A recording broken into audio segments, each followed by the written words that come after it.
Sa Pangasinan, dalawang lalaki ang patay sa magkahiwalay na insidente ng away habang nag-iinuman. Makibalita tayo kay Michael Season ng GMA Dagupan. Inumang nauwi sa pikunan.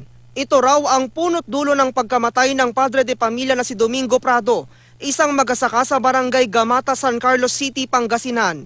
Kwento ng kaanak ng biktima, sa gitna raw ng inuman ni Prado at bayaw na si Leonardo Yanes, nagkapikunan ng dalawa. Si Yanes, hinampas daw si Prado sa batok gamit ang isang kawayan. May pumunta po dito. Nasabi ng isa na yung tatay ko. Dapat sana inintay nila yung nanay ko para dalhin sa ospital. Wala na po. Pero ano po yung nakita nyo doon sa katawan ng... Nakita daw may kamot daw dito. Dito niya, tas dyan sa likod. Nangingitim na, tas dumudugo yung ilong niya. Pati yung mata. Sabi ng mga kaanak ni Prado sa pulisya, dati na raw may alitan ng dalawa.